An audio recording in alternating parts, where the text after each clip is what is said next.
Hello team, welcome to another ATP Geopolitics video with myself, Jonathan MS Pearce. This is a Ukraine war news update, the first part thereof for the 2nd of November 2025.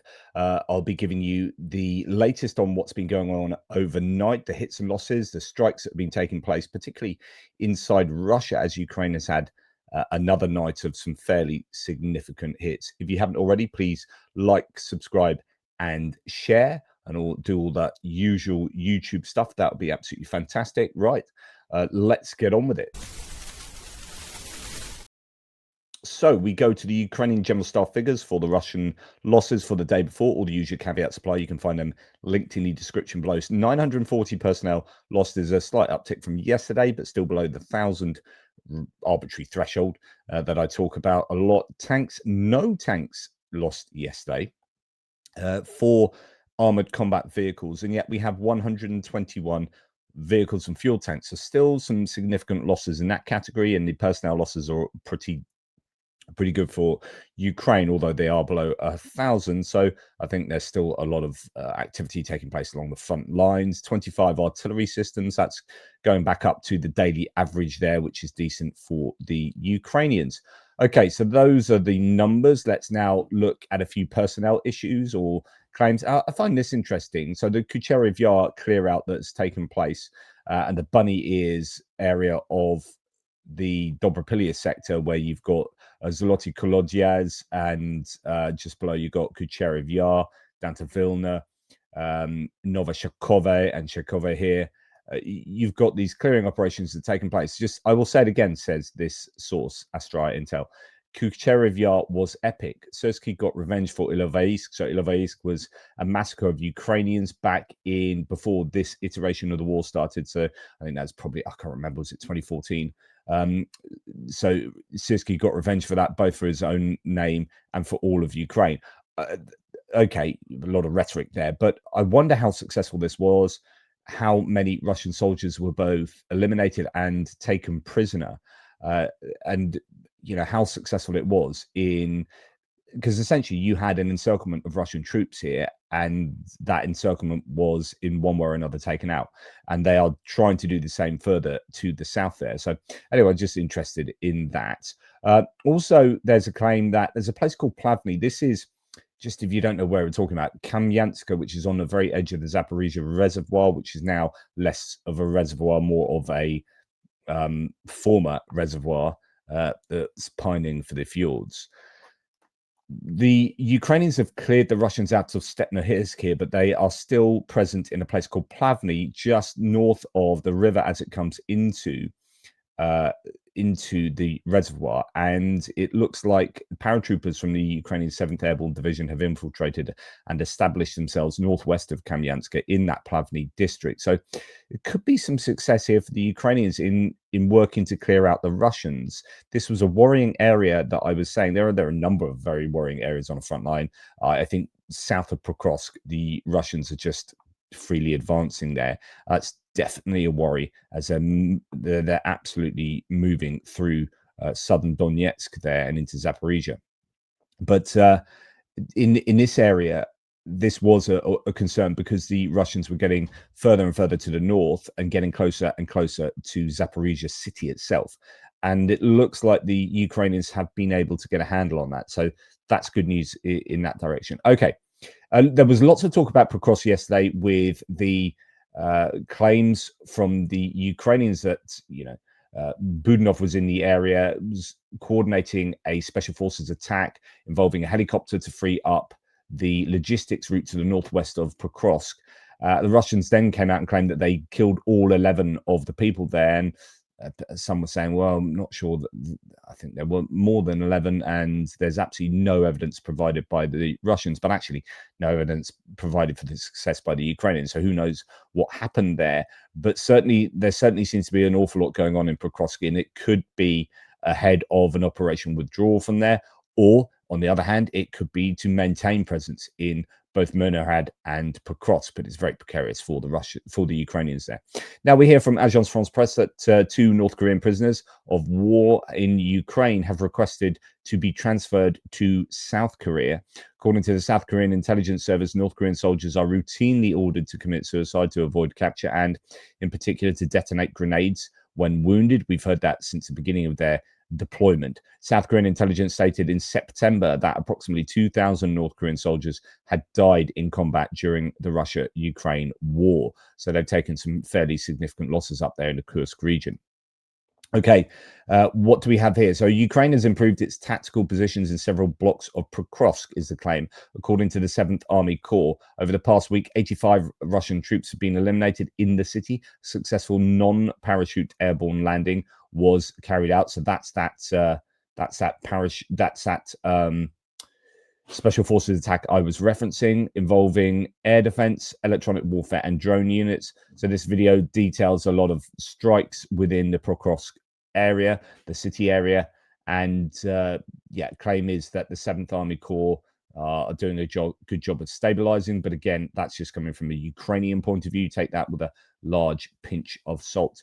Now, this is interesting. The 412th Nemesis Regiment has now officially become a brigade. In under 2 years, this unit has advanced from battalion level, responsible for around 20% of all destroyed Russian air defense systems in occupied Ukraine, and about $3 billion in tech losses. They will focus on mid-range strikes. This is good news. So these guys have done a really good job, the Nemesis group. In fact, I've got another video which I need to bring forward, actually is more relevant for what you see, what you're hearing here. So these guys have been concentrating on near rear strikes, and that is an area that has for some time during this war been considered a weakness for the Ukrainians. They needed to focus more on near rear, like the Russians were with their Lancet drones. They needed an equivalent to Lancet drones. Well, they found that now, and here in the case of the Nemesis group, they've been so successful that they've become now officially become a brigade. But then we hear SPU's Alpha Special Forces carried out precision drone strikes on Russian equipment and troop staging areas in occupied territories. The night attacks used FP2 drones. These are 5-point drones with a 105-kilogram warhead. That is a significant warhead. So if you think the Lancet drone that takes out, say, an individual tank has, say, a 4.5-kilogram warhead, I mean, this is 25 times bigger. Right, so this is a significant warhead on the FP2, given the range it's got. So this is your near rear, up to, I think, 200 kilometers this drone can go, targeting key logistics and distribution points. There are all sorts being struck here. You're not even sure what half of things are. They're just kind of houses or warehouses or one presumes they are logistics, and they are bases and the troop accumulations and whatnot. But what you're seeing here is what we sort of see in Crimea with the Primari group taking out really high value. I'm not saying these are as high value. I don't really know, because it's difficult to know without being told what these targets are. But certainly Primari group using equivalent drones. I'm not really sure what the Primari group use in occupied Crimea, but they are striking with more significant drones. And you can see here, a number of strikes in a similar area there. So really ramping up their success, I think, the Ukrainians in near rear attacks. And that is maybe reflective of this Nemesis group that's been doing similar stuff, becoming a proper brigade now. So I'm going to show you a video of this. Quite an incredible sight, but conveys an advantage, if truth be told. As ridiculous as this moving toilet brush is, it is able to protect itself somewhat from drones. But my goodness, just wow! And this is it in pictorial form. Just absolutely incredible, but more difficult to hit with drones. You would think that there is a pretty gaping weakness here for drones to attack, and one presumes that right on top there is your big electronic warfare interference system. Anyway, fascinating to see the developments of these vehicles. I mean, I'm laughing because it looks so ridiculous, but I'm not actually dismissing it, by the way. It's just incredible. It's incredible. And then sadly, here we have more evidence of the Russians here strapping live mice to their FPV drones. Just why? Unless you just want to show yourself as a heartless bastard. And that's apparently what you are. Okay, sticking on drones, the Russians have started using FPV drones controlled via 4G, which are delivered to the Ukrainian rear by other Molniya-type drones, according to Flash Stonenko.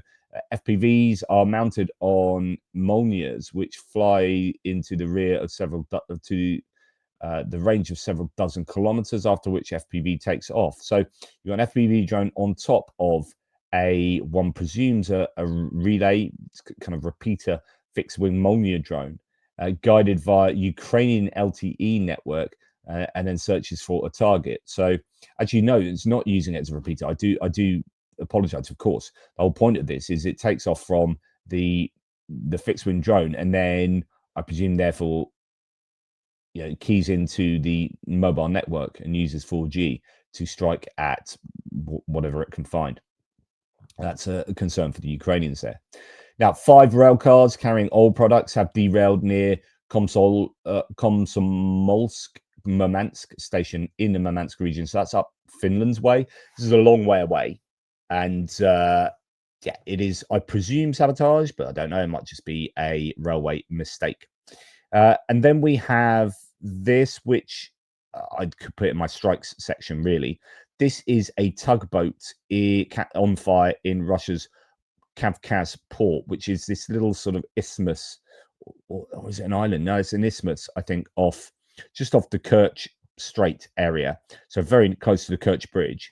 And taking out this kind of capability, will affect Russia's ability to, dock ships and do their kind of port stuff in and around Kerch. So this will have previously the Russians have lost 3, I think, rail ferries that were transporting military equipment across the Kerch Strait, because the bridge supposedly isn't strong enough still to carry the full weight on the rail side of things. And so, yeah, taking out these sorts of tugs and ferries are very useful. It's a very useful thing for the Ukrainians to do. So that was a result of the strikes last night. There's some pretty widespread strikes. We'll come on to that in a second. But just more footage coming out of partisan activity across railway infrastructure throughout the whole of Russia. GUR releasing another video doing, I don't know if this particularly means anything, took place last night, but in recent months, fires have been recorded in Bryansk, Rostov, Murmansk regions, Chechnya, Karachay, Cherkassia, and temporarily occupied Crimea and Luhansk regions. So loads of partisan activity, quite small scale, but lots of this will affect Russia's ability to use their railway, which is so important for their army and for their logistics. Okay, moving on to strikes, and it was a pretty crazy night last night as well, predominantly from the Ukrainians. I say only, but it's still obviously going to hurt. 80 drones and 1 missile was sent into, 2 missiles actually. I thought earlier it was 1 missile. Okay, 2 missiles, neither I think of which were shot down. 67 drones out of the 79 drones were intercepted, so that's pretty good interception statistics. So Russia launched 79 attack drones, 2 Iskander and ballistic missiles. Around 50 of the drones were Shaheds. Ukraine. So we're starting to see these stats now, like the number of these drones that are Shaheds, and then one wonders what the other drones are: Gerberas, decoys. Ukrainian air defenses shot down or jammed 67 drones, 1 missile and 12 drones hit targets in 6 locations, and debris falling in 2 others. That's interesting. So then what's of the other missile? This is what I was obviously referring to when I thought there's 1 missile, because I've seen 1 missile hit. So 1 missile might have just gone awry and just landed in the wrong place in the middle of the field or something. Who knows? Okay, Russia has launched 5,265 Shahed-type drones in October, averaging 170 daily, with Ukrainian air defenses downing 79.7%. Okohora analysts reported the launch rate matches Russia's current production capacity with no stockpiling evident, the analysts noted. This is one of my questions I've been asking for ages. And my working thesis is that Russia is consistently sending everything it can. I don't think Russia is able to stockpile in any significant way other than the short-term stockpiling. So you might not see some major strikes, like, for example, last night you had 80 odd drones sent in. You would assume that they're putting by, I don't know, 40 drones, 50 drones, whatever it is, in order to give a really big attack once a week of, say, 500 drones or whatever the numbers are. But essentially, in some kind of long-term basis, I think Russia are working at full capacity. They're building and sending. So you would if you could, you aren't, so you can't. They literally cannot do any more than they're presently doing. Otherwise, they would be doing it. This is why Russia, the only place they can go when they feel under pressure or when the West talks about other weapons going to Ukraine, is to saber rattling the nuclear missile or maybe the Oreshnik. That's it. That's all they've got. Because actually, they can't say, well, if you do that, then we're going to double the amount of Shaheds we're going to send at you. Well, no, you won't. Because if you could double the amount of Shaheds that you'd send at Ukraine, you'd be doing that right now. There's no reason for you to hold back on Shaheds. So you are sending 100% of the Shaheds you are manufacturing, at least, over, say, like a week period or fortnight period. There may be ups and downs in there, but so limited stockpiling.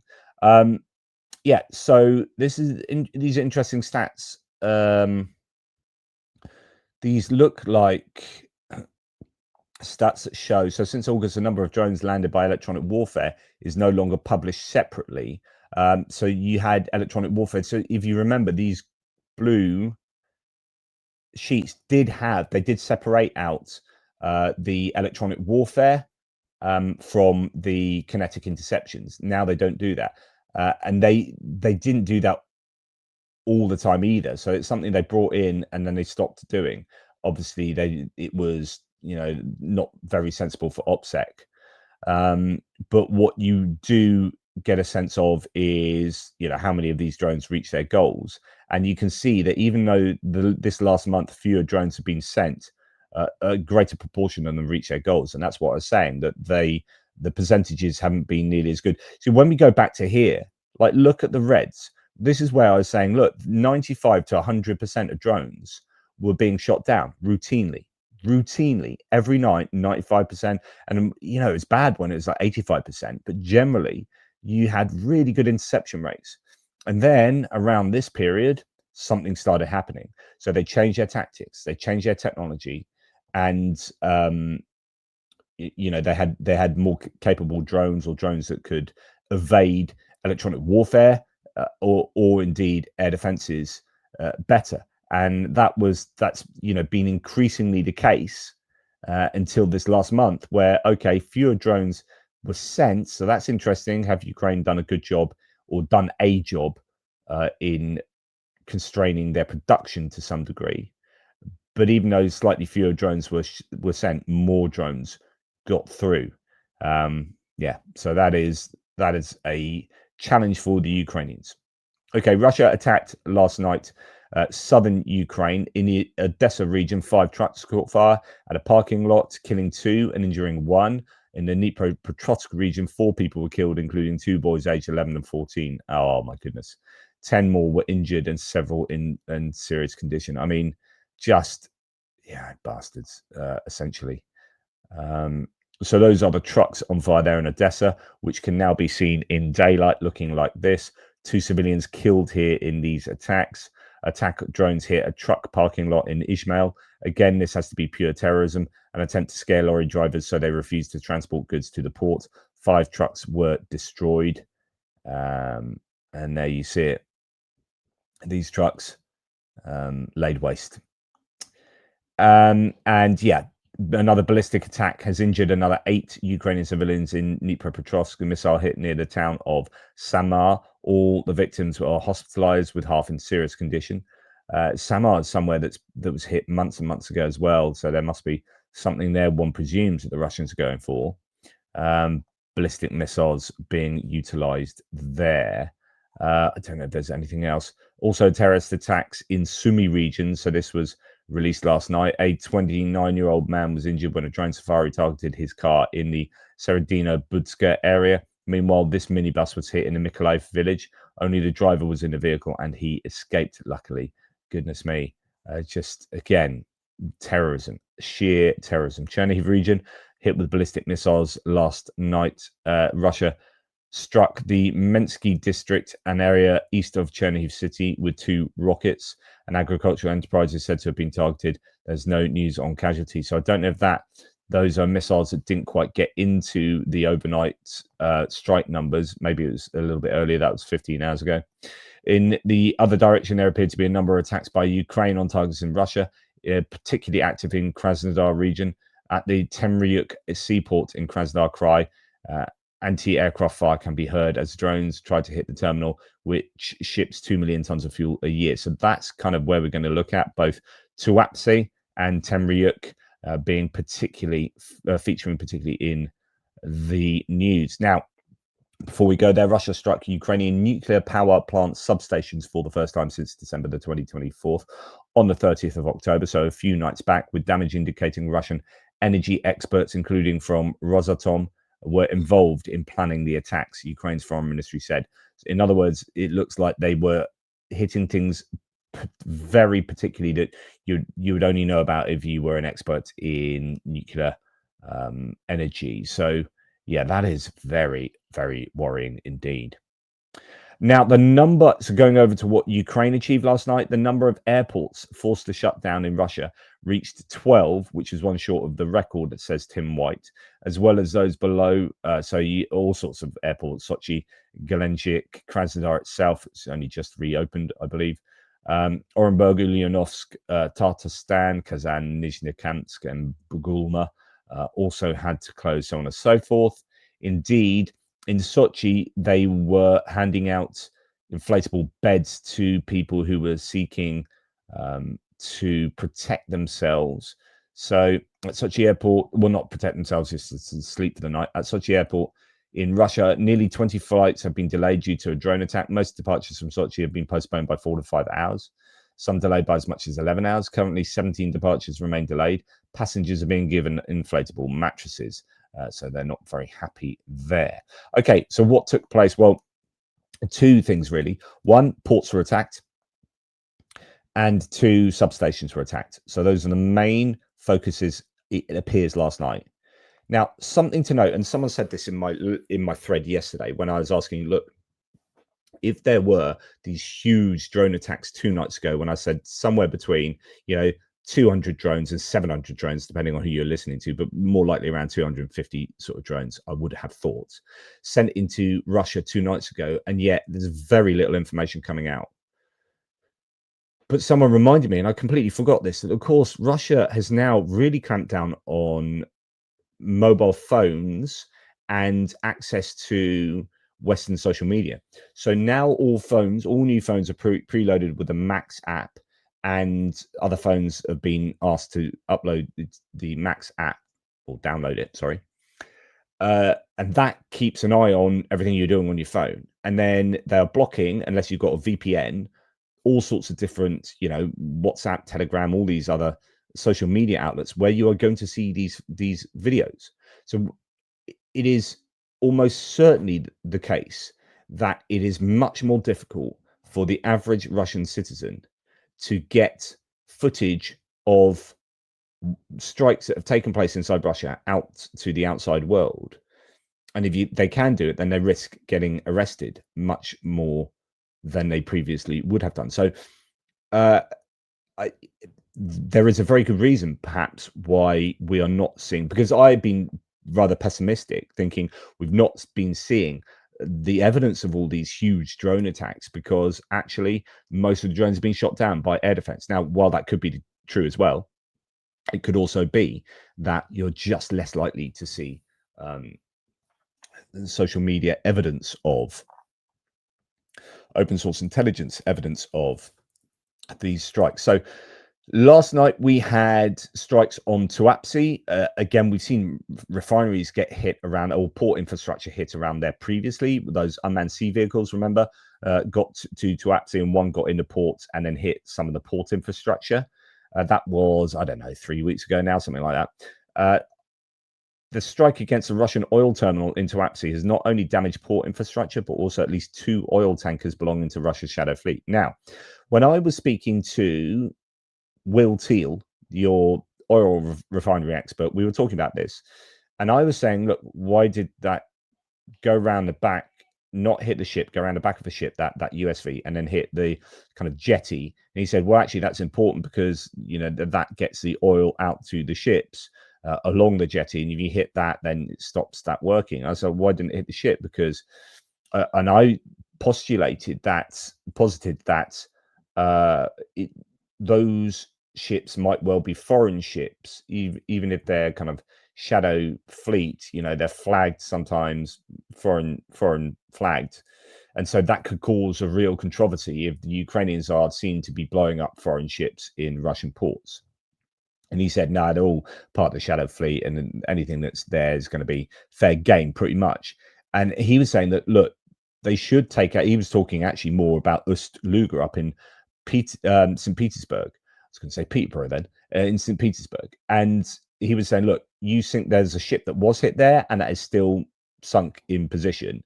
And it's just a nightmare for using a port. It completely screws up the operations of the port. And actually, there's a really good case for hitting these ships that are docked. And that appears to be what happened last night. So sorry, that's a long preface to this. So the message is clear. If you are an oiler trying to get Russian oil, then you better ask for danger pay. Okay, let's then look at some of the claims. So initially, we heard that, well, actually, first of all, yeah, Temryuk. So as I said earlier, the seaport, the Temryuk seaport in Krasnodar Krai, anti-aircraft fire could be seen there, blah, blah, blah. And then down the coast in Tuapse, as we've just been seeing on the map, something is burning at another port in the region. So Tuapse, part of the port infrastructure burning there, or a ship docked, not quite sure. This is the image. A strike hit Rosneft's Tuapse marine oil terminal on the Black Sea. The deep water berth, operational since 2013, about 7 million tons per year capacity, was damaged. The facility handles large tankers up to 250 meters, 15-meter draft, key for Russian crude oil exports. So that infrastructure appears to have been hit. Now, when that USV got into Tuapse, there was a ship there, and I think it came in and then went behind and hit this piece of infrastructure there. When I showed you that video, that was from previously. But anyway, yeah, that the port is under attack, or was under attack last night. Actually, it appears to be 3 areas in Tuapse that were hit in that port. Initially, we saw strikes, from these sort of images. It's certainly at least 2 places there caught on camera. 2 tankers hit, someone asked. Well, Tuapse marine oil terminal burning after the attack, according to these images. And then here we have a claim from Euromonitor Press that Russia's Tuapse oil port burned overnight as Ukrainian drones struck a tanker and key fuel terminal. OSINT and NASA firms data confirm 3 fires in the harbour, and it looks like you've got 3 fires there. Local authorities report damage to a ship and the port's oil loading pier, but claim no casualties. And again, that image, local Russian officials commented on the attack on Tuapse, quote, drone debris fell on an oil tanker in the port of Tuapse. How convenient. The deck superstructure was damaged. The tanker's crew was evacuated. A fire broke out on a vessel. Terminal buildings and infrastructure were also damaged. So the key is whether a ship has been damaged to the point of being immobilized. What you really want to do is kind of sink a ship there and then stop the port from being used, or at least that part of the port from being used. So the oil tanker Chai, previously identified as one of the tankers of Russian Shadow Fleet, has been confirmed as the one that's been hit and destroyed. Now, I don't know that is true, so just take that with a pinch of salt. It's been destroyed in Tuapse in Russia. There was some sizable things going off in Tuapse. This same source says Tuapse, Russia blown to smithereens. I don't know if that ship is destroyed. I would just hang fire on definite claims of Tuapse at the moment. But Anton Gerashenko says Russian Telegram channels report a fire after an attack on Russian Tuapse. So something significant has taken place there, that's for sure. There are reports that the Rosneft offshore oil terminal might have been hit. Deepwater berth might have been hit. It was put into operation in 2013, as we heard. And then the claim from RA Novosti was 2 foreign civilian vessels were damaged during a drone attack on the port of Tuapse. There were no casualties. The Kuban Emergency Responses Headquarters confirmed additionally drone debris damaged a private home in Gelendzhik. Now, I've heard another, it's not this one. No, that's Temryuk. There were, so is it this one? This is Tuapse. This is from Max 25, the moment of strike on the port of Tuapse, because I was wondering whether this will, and I'm not going to play you the sounds because I get in trouble, but there's a really big bang in this video. And also, if you look here, actually, I will play you just this part. The air defenses are firing upwards. You can see some rounds, some tracer rounds firing up. No, it wasn't there. It was a little bit earlier.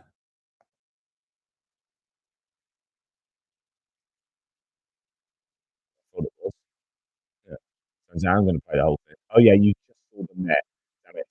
Um, you see some slight, yeah, there they are. So they are firing up, as you can see there, and you can just about hear them. The point is, I was wondering whether these were USVs, and then there's a massive bang at the end, by the way. I was wondering whether these are sea vehicles, unmanned sea vehicles or surface vehicles that are attacking the port, but actually they're at least in that point firing up into the air. So you're assuming that they are UAVs, aerial unmanned aerial vehicles. But it might have been both, because the night before we heard that USVs were out and about, but we didn't hear anything about it. So the attack on Temryuk seaport in Krasnodar is ongoing, says Max 25. The capacity of the oil product transshipment there is 2 million tons per year, he says. We had heard 7 million.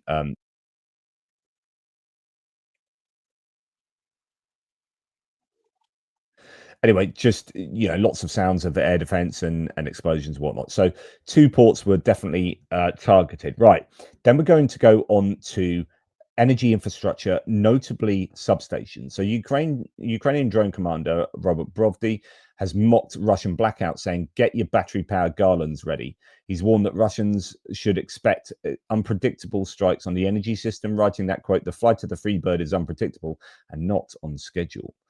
So last night, we then hear that Unmanned Systems Forces Commander Magyar reported that drones struck 5 out of 8 targeted substations, which is interesting in itself, because he's actually saying we targeted another 3 substations, but we didn't hit them. In other words, air defense is, successful. It is active, or interference from electronic warfare. Nonetheless, 5 out of 8 targeted substations were hit overnight, reaching as far as Griazi. Don't know where that is. The total hit capacity was 5,066 MVA,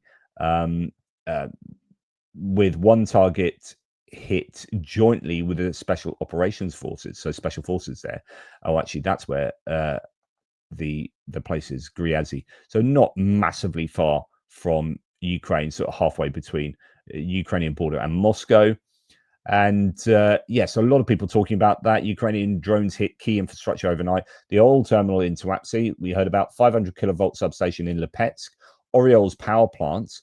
Oh, I didn't know that Oriol's power plant was hit again last night. There's Alchevsk 220 kilovolt substation. So we've got images from Lipetsk and Alchevsk, which I'll show you. Which is the Alchevsk one is in Luhansk, occupied Luhansk in Ukraine, and a site in Zheleznogorsk in Kursk. Explosions were also reported in Lazarevskoye and Temryuk, which is the port in Krasnodar region, that second one. So quite a few places were targeted. There is evidence of Lipetsk. There's video. I mean, you can listen to things exploding and air defense and whatnot going off in Lipetsk. Also, a strike drones hit the traction substation in the Uzman of the Uzman 220 25 10 kilovolt substation in Lipetsk region. So some evidence of that. And then Alchevsk, this one occupied Luhansk, was under heavy drone attack. Preliminary reports say that a power substation was hit, quite a big explosion there. And in fact, that's caught from several different directions. I mean, that is a pretty sizable fire going off in Alchevsk, as you can see. So definitely a focus on these substations as well as the ports along the Black Sea coast there. So interesting. There may be more information that comes out as the day goes on. Again, think about the lack of ability, comparatively speaking, for Russians to get their information out compared to earlier on in the war. Yeah, just more now. Official general staff have officially confirmed a successful strike on oil infrastructure at Tuapse. So there is that part of the tankers in the shadow fleet. Oh, okay. So let's see. So we're starting to see some more footage coming out.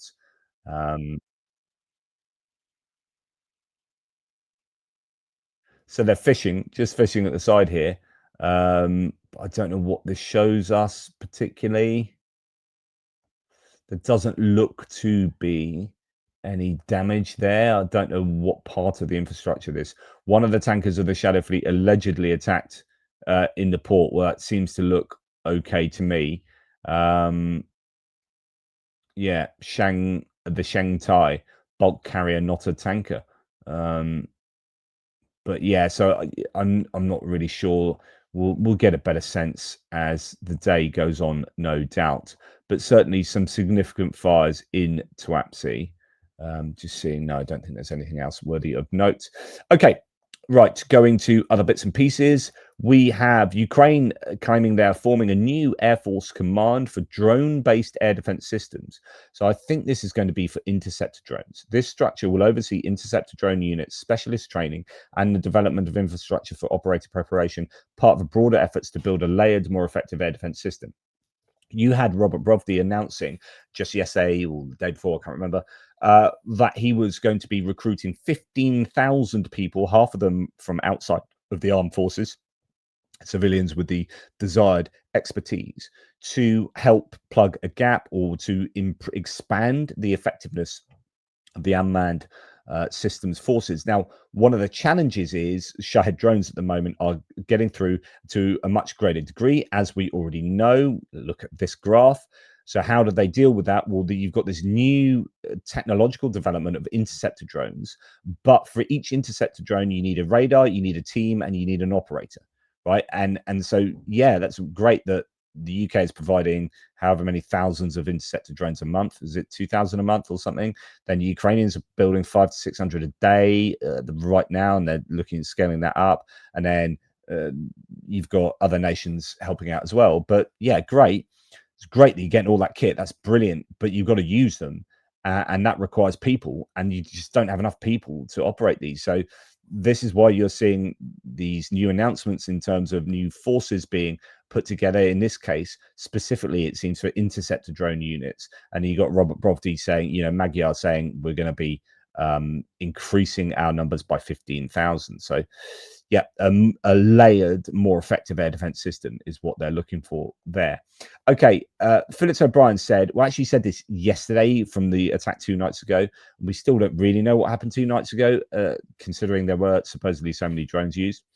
Last night, Ukraine attacked Russian targets, including Moscow, with hundreds of drones, and Russian authorities downplayed the event.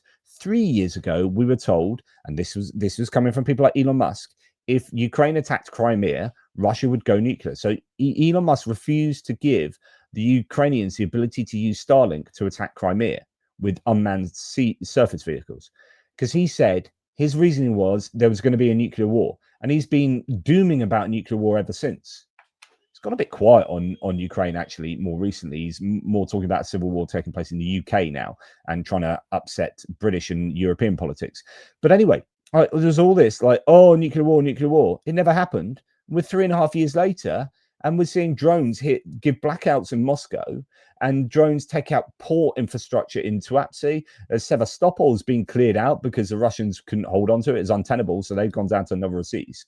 And what have Russia done in response? Square root of naff all, right? So stop this kind of are dooming about nuclear war. You know, as Philip O'Brien says, it summarizes the continuing US failure to understand this war. What a difference 3.5 years make was it the title of his piece there. And what a difference 3.5 years makes. Like there are no significant Russian reactions to the increasing effectiveness of Ukrainian strikes deep into Russia. I would like to get Elon Musk, for example, in interview right now and just say, what have you got to say about this? Because this led to Ukrainians dying effectively, like their inability to do X, Y, and Z here, and you turning off Starlink and blah, blah, blah, blah, because your reasoning was because you were worried that there would be a nuclear war. There wasn't, and there clearly wasn't, and there hasn't been for 3.5 years. So admit to me that you were wrong and apologize. And then you've got Kremlin spokesperson Dmitry Peskov claiming a meeting with Trump is possible in the near future, but insisted there's no need for it. So they're now claiming that a meeting with Trump and Putin is unnecessary. It's unnecessary that they meet, don't need it. I mean, it might happen. Don't need. These guys aren't interested in peace. They're telling you that. Very, very obviously, they are telling you that. And as we get towards the end, here we have yet another story of drones being spotted over a military base in Belgium. Actually, this is a pretty significant one because the base is fairly important. Several drones were spotted over the Kleine Burgel Air Base in Belgium late on October the 31st, according to the Belgian Defense Minister, Theo Franken. The airbase is widely believed to be the host of various US nuclear weapons under NATO's nuclear sharing arrangements. The base is also set to serve as a home for F-35 fighter jets beginning in 2027, Belgian news agency has reported. And again, for the third time, I think it is, Poland has intercepted a Russian Il-20 reconnaissance plane. Yeah, third time in a week. The Russian plane was again flying without a filed flight plan and with the transponder turned off. Polish pilots intercepted and identified the aircraft. Yeah, goodness me. People say, why not shoot it down now if it repeatedly crossed into NATO airspace? As far as I understand it, these are in international airspaces, but without flight plans, and they're very close to Polish airspace, but without flight plans and transponders, which is not the norm. So I think it would be slightly difficult to shoot them down. But I don't know. Turkey did, and the Russia stopped violating their airspace. So I'd be careful in thinking that this is a pure violation of airspace. It's more like you're nefariously hanging around just outside our house. We're just going to escort you away from there. Thank you very much. Or you need to turn your transponders on and file your flight plan. Thank you. Anyway, that's what's happened. Thank you for watching. Really appreciate your support. Take care. And update. Yes, the important update. Some people are asking, most importantly, how are the boys football? So my twin 15-year-olds. That's why I struggle on a Saturday morning to and then thereafter to get my content out in a normal fashion. But yeah, so my twin that's kind of struggled with team sports, he's just taken up football after a 5-year hiatus. He's scoring every game at the moment. They put him up front last week. He scored a hat trick, scored 2 goals and assisted so unselfishly yesterday in a 5-1 victory. So that's in D League. And then my other boy who plays in A League, who's like super amazing at football, they're really struggling at the moment, and they lost to another. He plays for AFC Portuguese. He struggles. They lost against their other Portuguese side that they should really have beaten, and they lost 3-2. But then he apparently I didn't see that game because I was going to my other boy's game. My partner, she was saying that he just didn't get the ball at all. They didn't pass him at all, and he's like the threat for the team. He needs to get the ball. Anyway, they put him on the left and then left back, and then they should put him up front as well. But anyway, there's my family football update in case you care, and I'm fairly sure virtually no one does. But anyway, I've said it, and I've said it. Deal with it. Take care. Speak soon. Toodle pips.